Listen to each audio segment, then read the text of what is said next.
Hello नमस्कार दोस्तों, संघर्ष क्लास में आप सभी का स्वागत है। आइए हम करंट अफेयर एवं जीके जीएस के कुछ महत्वपूर्ण क्वेश्चन पढ़ते हैं। आइए हम क्वेश्चन नंबर 1 पे चलते हैं। हाल ही में भारत के गिफ्ट सिटी में शाखा खोलने वाला पहला मिडिल ईस्ट का राष्ट्रीय बैंक कौन सा है? तो हमारा हो गया वो कौन सा है? Qatar national bank. कौन सा बैंक है? Qatar national bank.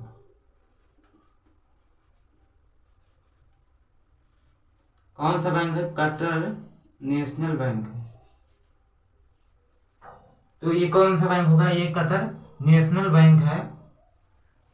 ये कतर नेशनल बैंक है जो कि क्या है, जो कि भारत के कहाँ शाखा खोलने वाला पहला का भारत के मिडिल ईस्ट का राष्ट्रीय बैंक है। कहाँ खोलने वाला है? ये भारत के मिडिल ईस्ट में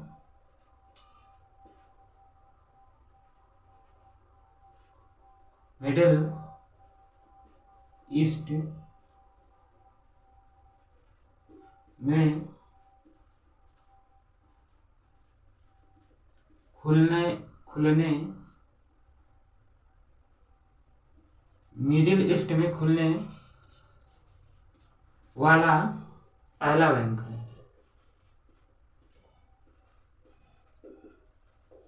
तो ये मिडिल ईस्ट में खुलने वाला पहला बैंक है। कौन सा है? ये कतर नेशनल बैंक है। ये कहाँ खुला है? भारत में इसका ब्रांच खोला गया है। भारत में इसका ब्रांच खोला गया है। इस बैंक का भारत में ब्रांच खोला गया है। कहाँ खोला गया है? तो यह भारत में खोला गया है। भारत में इसका ब्रांच खोला गया है। कहाँ खोला गया है? ये गिफ्ट सिटी में। GIFT gift city. कहाँ खोला गया है? ये गिफ्ट सिटी में। तो हम इसका फुल फॉर्म लिखते हैं।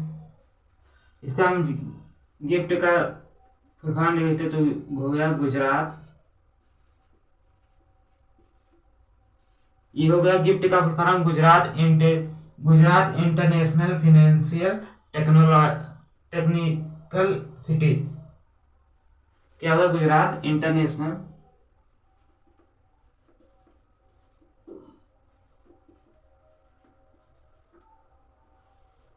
क्या होगा? गुजरात इंटरनेशनल फाइनेंशियल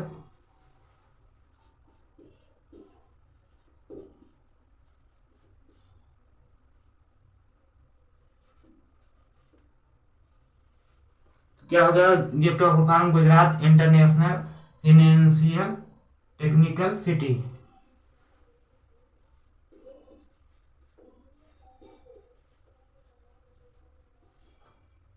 टेक्निकल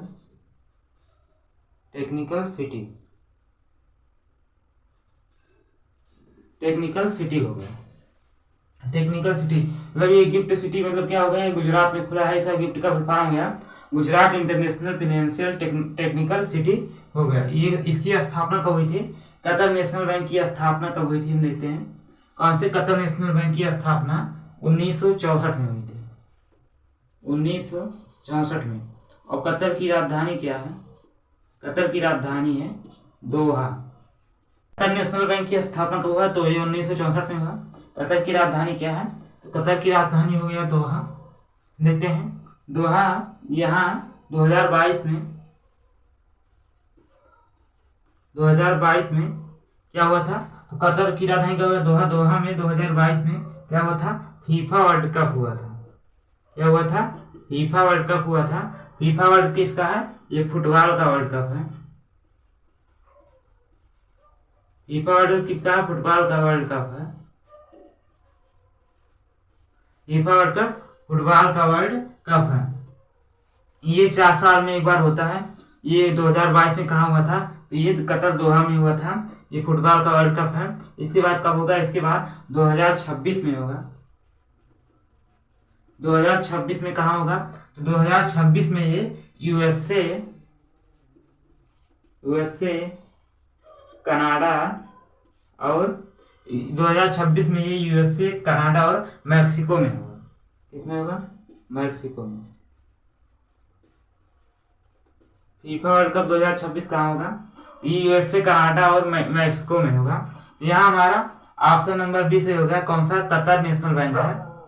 आइए हम क्वेश्चन नंबर 2 की तरफ चलते हैं। क्वेश्चन नंबर 2 है, हाल ही में चर्चा में रहा भारत का सबसे बड़ा 1585 वर्ग किलोमीटर में फैला तसरपा जू संरक्षण रिजर्व कहाँ स्थित है? हम देखते हैं कौन सा है। ये है तसरपा जू संरक्षण रिजर्व कौन सा है?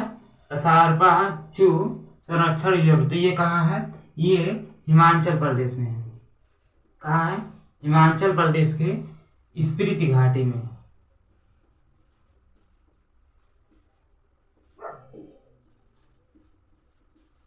यह हिमाचल प्रदेश के स्पीति घाटी में स्थित है। कौन सा है? तसरपा जू संरक्षण रिजर्व। यह भारत का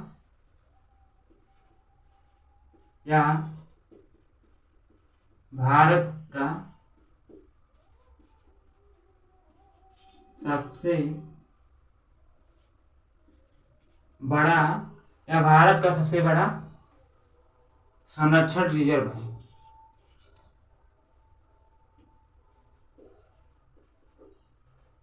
संरक्षण रिजर्व है। यह कितना, इसका क्षेत्रफल कितना है, कितने दूर में फैला है? हम देखते हैं क्षेत्रफल। तो यह 15,085 वर्ग किलोमीटर स्क्वायर फैला है। कितना क्षेत्रफल में फैला है? तो यह 15,085 वर्ग मीटर में फैला है। कितना? 15,085 वर्ग मीटर में फैला है। तो हम देखते हैं यहाँ सबसे ज्यादा तेंदुआ पाया जाता है। कौन सा? यहाँ मैक्सिमम क्या पाया जाता है? तेंदुआ पाया जाता है। तो सबसे ज्यादा किस संरक्षण में सबसे ज्यादा तेंदुआ पाया जाता? तो वो है तसरपा जू। यहाँ सबसे ज्यादा मैक्सिमम तेंदुआ पाया जाता है। कौन सा? हिम तेंदुआ। कौन सा तेंदुआ पाया जाता है? हिम तेंदुआ सबसे ज्यादा यहाँ पाया जाता है। और भी यहाँ अभी हिम तेंदुआ की गणना हुई थी, तो वो सबसे ज्यादा कहाँ पाया गया था? तो हमारा पाया गया था हेमिस राष्ट्रीय उद्यान कहे। हेमिस राष्ट्रीय उद्यान में सबसे ज्यादा हिम तेंदुआ पाया था। अभी गणना हुई थी कुछ दिन पहले। सबसे ज्यादा नेशनल पार्क हेमिस राष्ट्रीय उद्यान में सबसे ज्यादा क्या? तेंदुआ पाया गया। एक जनगणना भी हुई थी, इसमें हेमिस राष्ट्रीय उद्यान में सबसे ज्यादा तेंदुआ पाया जाता है। और ये संरक्षण रिजर्व में इसमें सबसे ज्यादा तेंदुआ, लेकिन अभी जनगणना हुआ है तो वहाँ सबसे ज्यादा तेंदुआ कहाँ पाया गया है? तो यहाँ हेमिस राष्ट्रीय उद्यान में पाया गया है। और भारत का सबसे बड़ा नेशनल पार्क कौन सा है? तो भी वो हेमिस है। देखते हैं भारत का सबसे बड़ा नेशनल पार्क कौन सा है? तो वो भी हेमिस है। ये कहाँ है? ये हेमिस लद्दाख में स्थित है। तो भारत का सबसे बड़ा नेशनल पार्क कौन सा? हेमिस है। और सबसे ज्यादा तेंदुआ कहाँ पाया जाता है? तो हेमिस राष्ट्रीय उद्यान में। हम देखते हैं सबसे नवीनतम टाइगर रिजर्व कौन सा? नवीनतम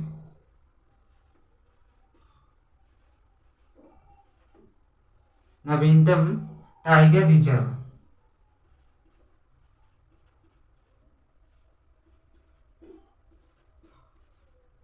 तो नवीनतम टाइगर रिजर्व कौन सा है? तो देखते हैं 58वें नंबर पर। अभी नवीनतम कौन है? वो हमारा 58वां है। कौन सा है? माधव, जो कि कहाँ है? मध्य प्रदेश में। ये माधव कहाँ है? ये मध्य प्रदेश में स्थित है। 57वां नंबर पे कौन सा है? रातापानी, 7वें स्थान पे है रातापानी। ये भी कहाँ है? ये भी मध्य प्रदेश में है। और हमारा 56वां नंबर का है। 56वां नंबर का कौन सा है? वो है गुरु घासीदास। कौन सा? गुरु घासीदास। तो हम देखते हैं सबसे नवीनतम टाइगर रिजर्व कौन सा है। 58वां माधव है मध्य प्रदेश में, 57वां राता पानी है जो कि मध्य प्रदेश में, 56वां कौन सा है, तो ये है गुरु घासीदास। हम देखते हैं नवीनतम राष्ट्रीय उद्यान, नवीनतम राष्ट्रीय उद्यान, नवीनतम राष्ट्रीय उद्यान कौन सा है, नेशनल पार्क, ये कौन सा है, नवीनतम राष्ट्रीय उद्यान है या नवीनतम राष्ट्रीय उद्यान या नेशनल पार्क कौन सा है, तो यह है सिमलीपाल, सिमलीपाल। ये कौन सा, ये सिमलीपाल है, ये कहाँ है, ये उड़ीसा में। नवीनतम नेशनल पार्क कौन सा है, ये सिमलीपाल है, ये कहाँ है, ये उड़ीसा में है। सबसे छोटा राष्ट्रीय उद्यान देखते हैं, सबसे छोटा राष्ट्रीय उद्यान, सबसे छोटा नेशनल पार्क देखते हैं, तो ये कौन सा है, ये है साउथ बटन। कौन सा है सबसे छोटा नेशनल पार्क, ये कौन सा है, साउथ बटन। ये कहाँ है, ये अंडमान निकोबार में स्थित है। एक बार हम फिर से देख लेते हैं। तो ये हमारा यहाँ कौन सा तसरबा चूई संरक्षण कहाँ है, ये हमारा हिमाचल प्रदेश हो गया, ऑप्शन नंबर 20 सही हो गया। हम देखते हैं सबसे नवीनतम टाइगर रिजर्व कौन सा है, 58वां माधव है, 57 पे राता पानी है, 56 पे गुरु घासीदास है। सबसे नवीनतम नेशनल पार्क सिमलीपाल है, उड़ीसा में है। सबसे बड़ा नेशनल पार्क कौन सा है, हेमिस है। सबसे ज्यादा तेंदुआ कहाँ पाया जाता है, ये भी हेमिस राष्ट्रीय उद्यान में पाया जाता है। और सबसे छोटा कौन सा है नेशनल पार्क, ये है साउथ बटन जो कि अंडमान निकोबार में स्थित है। आइए हम क्वेश्चन नंबर 3 की तरफ चलते हैं। नंबर 3 है, हाल ही में केंद्र सरकार ने आयुर्वेद दिवस कब मनाने की घोषणा की है। देखते हैं कौन सा है आयुर्वेद दिवस।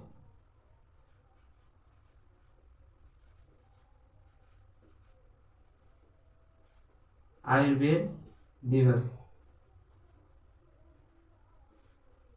ये हमारा है आयुर्वेद दिवस। तो पहले कब मनाया जाता था, पहले मनाया जाता था,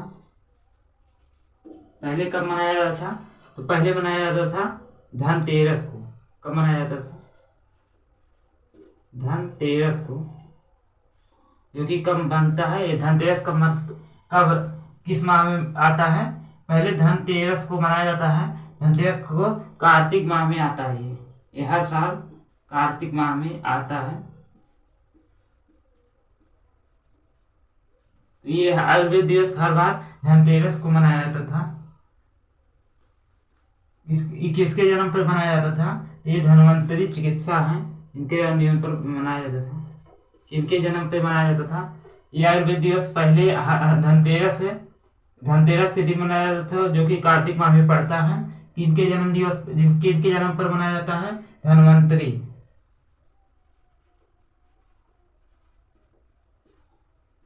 धन्वंतरी, धन्वंतरी जो कि क्या है, चिकित्सक हैं। धन्वंतरी जो कि चिकित्सक हैं। धन्वंतरी कौन है, चिकित्सक हैं।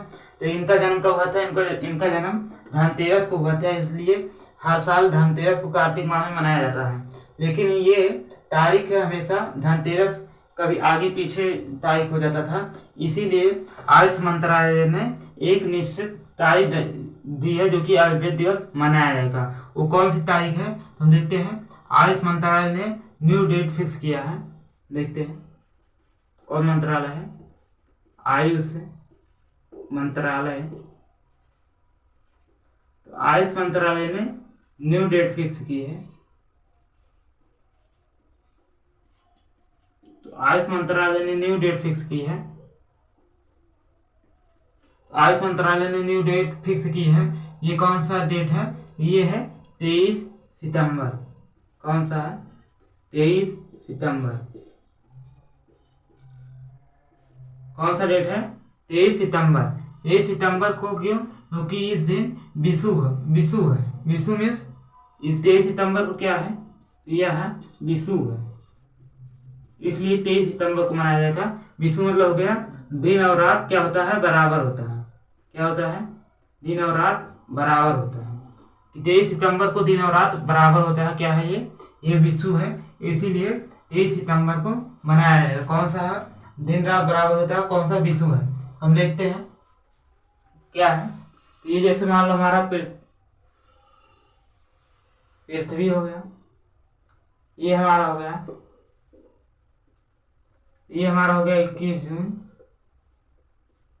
21 जून, ये हो गया 23 सितंबर,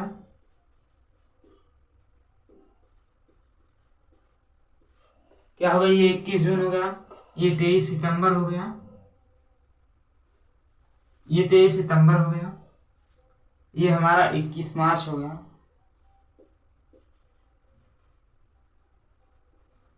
इक्कीस मार्च हो गया, ये 22 दिसंबर हो गया, 22 दिसंबर, 22 दिसंबर। 21 जून को क्या होता है, 21 जून को देखते हैं, 21 मार्च को और 23 सितंबर को, तो ये क्या होता है, ये विषुव होता है, विषुव होता है।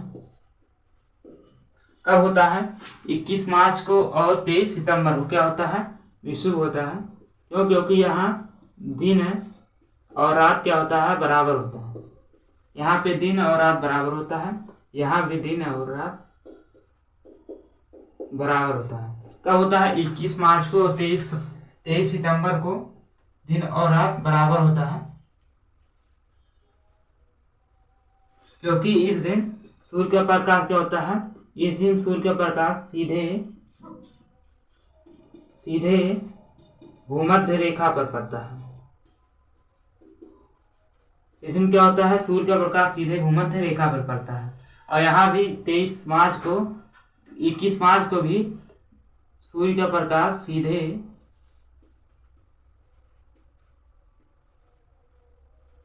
भूमध्य रेखा पर पड़ता है। कहाँ पड़ता है, भूमध्य रेखा पर। तो 23 सितंबर को भी सीधे सूर्य प्रकाश सीधे भूमध्य रेखा पर पड़ता है, और 21 मार्च को इसलिए इस दिन क्या होता है, विषुव होता है, यानी कि दिन और रात बराबर होता है। कब होता है, 21 मार्च को होता है, और कब होता है, 23 सितंबर को।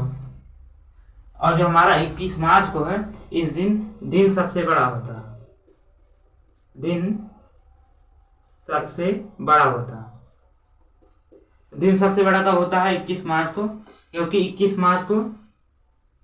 मार्च को सूर्य का प्रकाश सीधे कर्क रेखा पर पड़ता है। सूर्य का प्रकाश सीधे कहाँ पड़ता है, ये कर्क रेखा पर पड़ता है। तो 21 जून को दिन का सबसे बड़ा दिन होता है, क्योंकि सूर्य का प्रकाश सीधे कहाँ, कर्क रेखा पर पड़ता है। और इसीलिए 21 जून को क्या मनाया जाता है, 21 जून को कब मनाया जाता है, 21 जून को योग दिवस मनाया जाता है। कौन सा, योग दिवस। पहली बार कब मनाया गया, पहली बार 21 जून 2015 को मनाया गया। कब मनाया गया, 15। और इस दिन क्या होता है, 21 जून के दिन सीधे सूर्य का प्रकाश सीधे कर्क रेखा पर पड़ता है। सीधे कहाँ पड़ता है, कर्क रेखा पर पड़ता है। सूर्य का प्रकाश सीधे कहाँ, कर्क रेखा पर पड़ता है। फिर हमारा बचा 22 दिसंबर। 22 दिसंबर को यहाँ सबसे छोटा दिन होता है, सबसे छोटा दिन होता है।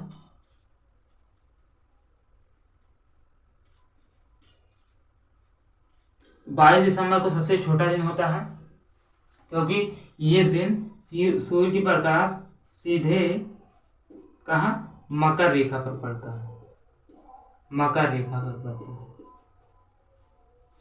मकर रेखा पर पड़ता है। तो 21 जून को कौन सा योग दिवस मनाया जाता है, क्योंकि 21 जून को सबसे बड़ा दिन होता है। तो एक शुरुआत कब हुई, 21 जून 2015 से चालू है। हम देखते हैं यहाँ कौन सा है, आयुर्वेद दिवस कब मनाने की घोषणा की गई है, 23 सितंबर को, क्योंकि 23 सितंबर को क्या है, विषुव, मतलब दिन और रात बराबर होता है। यहाँ हमारा ऑप्शन नंबर सी सही हो जाएगा, 23 सितंबर। हम देखते हैं 21 जून को कौन सा हो गया, योग दिवस हो गया, योग दिवस हो गया। पहली बार कब मनाया गया था, 21 जून 2015 को। और हम देखते हैं 21 जून को क्या हो गया, 21 जून को हो गया योग दिवस। 23 सितंबर को हो गया आयुर्वेदिक दिवस। 5 जून को देखते हैं, 5 जून को हो गया पर्यावरण दिवस। 5 जून को कौन सा हो गया, पर्यावरण दिवस हो गया 5 जून को। और 14 जून को क्या हो गया, 14 जून को हो गया रक्तदाता दिवस। कौन सा, रक्तदाता दिवस। तो हमारा 21 जून को योग दिवस हो गया, 14 जून को रक्तदाता दिवस, 23 सितंबर को हो गया आयुर्वेद दिवस, 5 जून को हो गया पर्यावरण दिवस। आइए हम क्वेश्चन नंबर 4 की तरफ चलते हैं। क्वेश्चन नंबर 4 है, हाल ही में भारत के 52वें मुख्य न्यायाधीश के रूप में किसने शपथ लिया? तो किसने लिया? तो है जस्टिस भूषण। कौन है? जस्टिस भूषण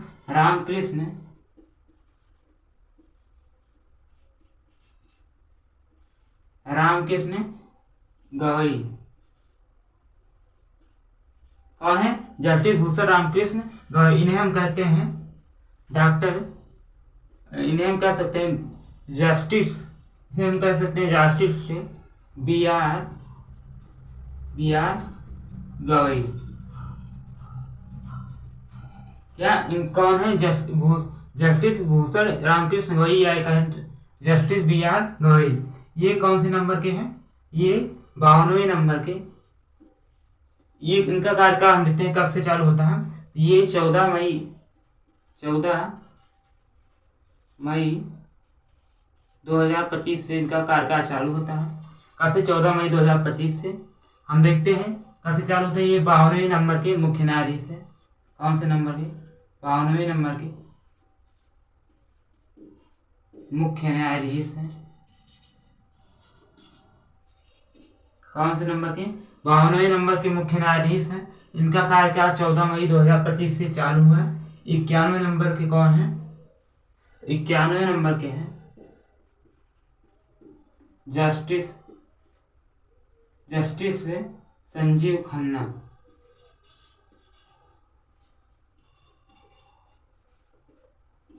तो 91वें नंबर कौन से थे? जस्टिस संजीव खन्ना। ये इनका रिटायरमेंट कब हुआ? तो 13 मई को ये रिटायर हो गए।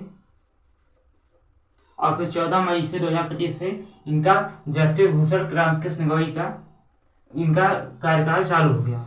और इनका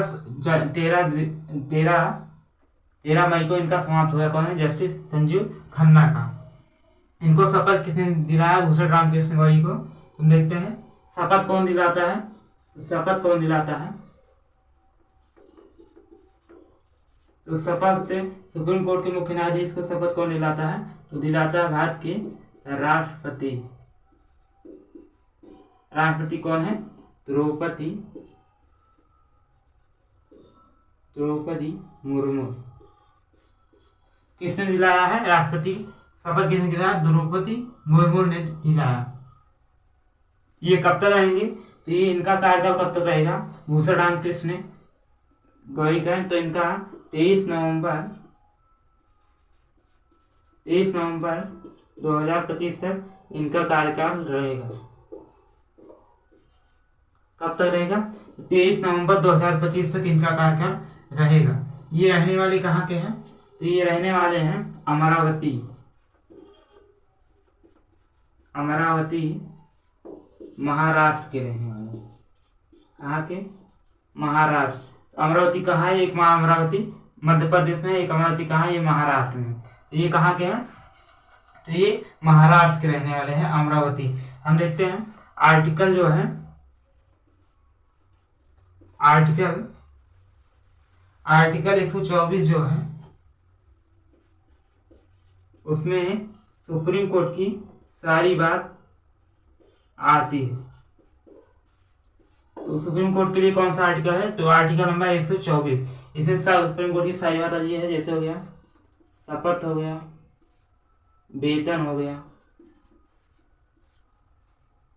शपथ, हो गया वेतन, हो गया कोई विवाद हुआ तो सारी जानकारी सुप्रीम कोर्ट की सारी आर्टिकल किस में आती है? आर्टिकल नंबर 124 में आती है। 24। और सुप्रीम कोर्ट अपना कार्यकाल कब चालू किया?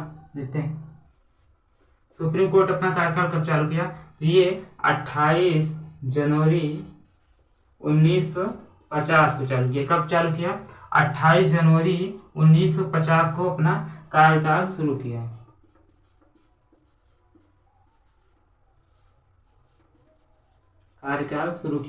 और प्रथम मुख्य न्यायाधीश कौन थे? प्रथम न्यायाधीश कौन थे?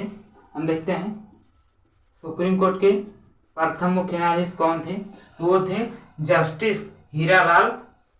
कौन थे? जस्टिस हीरालाल कानिया। कौन थे? Justice Hiralal Kania, justice Hiralal Kania. ये सुप्रीम कोर्ट के पहले मुख्य न्यायाधीश कौन थे? जस्टिस हीरालाल कानिया। हम देखते हैं तो यहाँ हमारा ऑप्शन नंबर बी सही हो जाएगा। 52वें नंबर के मुख्य न्यायाधीश के रूप में किसने शपथ ली? तो वो है भूषण रामकृष्ण गवई। तो यहाँ हमारा ऑप्शन नंबर 20 सही हो जाएगा। अब हम देखते हैं ये जो अनीता आनंद है ये कौन है? ये कनाडा की, ये जो है ये कनाडा की विदेश मंत्री है। ये कनाडा की विदेश मंत्री है। कौन है? अनीता आनंद। इन्होंने अभी हाल ही में शपथ लिया। एक इन्होंने किस पर? गीता पे रख के शपथ लिया, इसलिए ये अभी चर्चित है। कौन है? अनीता आनंद। ये कहाँ? ये कनाडा की विदेश मंत्री है। ये हम देखते हैं। तो 52वें नंबर के मुख्य न्यायाधीश कौन हो गए? तो ये हो गए भूषण रामकृष्ण गवई। 51 नंबर के जस्टिस संजीव खन्ना है, जो 31 मई को रिटायरमेंट हो गया। शपथ कौन दिलाता है? तो सुप्रीम कोर्ट के मुख्य न्यायाधीश को राष्ट्रपति शपथ दिलाते हैं। और राष्ट्रपति को कौन शपथ दिलाता है? तो यह सुप्रीम कोर्ट के मुख्य न्यायाधीश दिलाते हैं। 23 नवंबर 2025 को इनका कार्यकाल समाप्त होगा। ये अमरावती महाराष्ट्र के रहने वाले हैं। सुप्रीम कोर्ट की सारी बात आर्टिकल नंबर 124 में लिखा गया है। सुप्रीम कोर्ट 28 जनवरी 1950 को अपना कार्यकाल चालू किया। पहले जस्टिस कौन थे? हीरालाल कानिया। आइए हम क्वेश्चन नंबर 5 की तरफ चलते हैं। क्वेश्चन नंबर 5 है, हाल ही में दिवंगत वैज्ञानिक डॉक्टर है सुब्बन्ना अय्यप्पन का संबंध किससे है? कौन है? डॉक्टर सुब्बन्ना अय्यप्पन। देखते हैं। डॉक्टर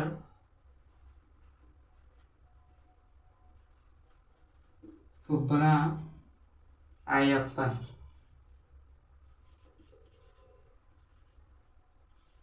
कौन है? ये डॉक्टर सुब्बन्ना अय्यप्पन। ये कौन है? ये नीली क्रांति के जनक है। कौन? नीली क्रांति के जनक। नीली क्रांति के जनक। नीली क्रांति के ये जनक। नीली क्रांति के जनक कौन है? सुब्बन्ना अय्यप्पन। सुब्बन्ना अय्यप्पन है। इन्हें 2022 में पद्म श्री अवार्ड दिया गया। इन्हें पद्म श्री कब मिला? ये 2022 में मिला। ये नीली क्रांति के जनक भी हैं। इन्हें 2022 में पद्म श्री मिला।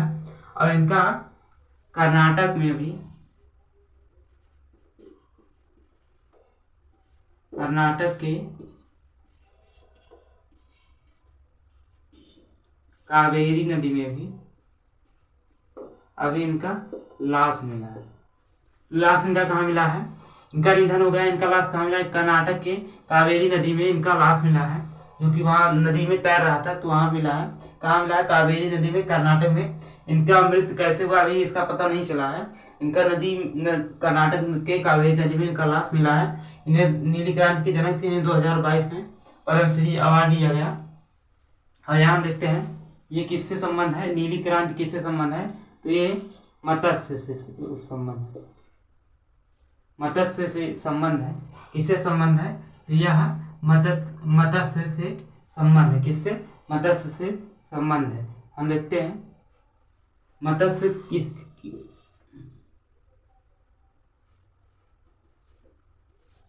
के लिए किस कल्चर का प्रयोग करते हैं? तो वो होता है हमारा पीसी कल्चर।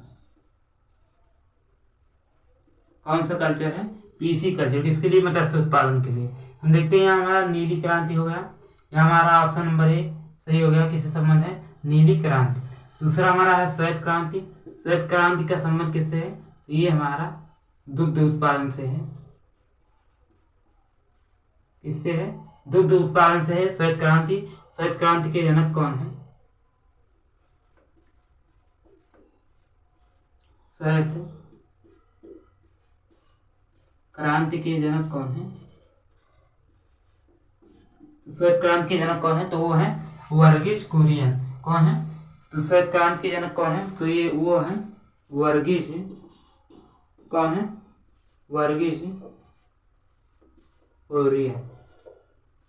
तो श्वेत क्रांति के जनक कौन हो गए? तो ये है वर्गीज कुरियन।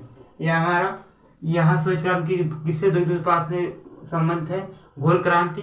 घोल क्रांति किससे संबंध है? तो ये आलू उत्पादन से संबंध है। किससे संबंध है? आलू उत्पादन संबंध है। ये हमारा गुलाबी क्रांति हो गया। तो गुलाबी क्रांति किससे संबंध है? तो ये हमारा झींगा पालन से, झींगा मछली जो पालन है इससे संबंध है। कौन सा? झींगा पालन। तो हमारा हो गया नीली क्रांति जो कि मत्स्य से संबंधित है, श्वेत क्रांति जो कि दूध उत्पादन संबंधित है, गोल क्रांति जो कि आलू संबंधित है, गुलाबी क्रांति जो कि झींगा पालन से संबंधित है। श्वेत क्रांति के जनक कौन है? वर्गीज कुरियन है। मत्स्य के लिए पीसी कल्चर हो गया। अंगूर के लिए बीटी कल्चर हो गया, और अंगूर के लिए बीटी कल्चर हो गया, और मत्स्य के लिए पीसी कल्चर हो गया, और हमारा मधुमक्खी के लिए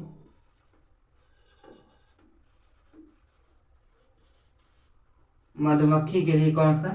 ये बीटी कल्चर हो गया। कौन सा? बीटी कल्चर हो गया।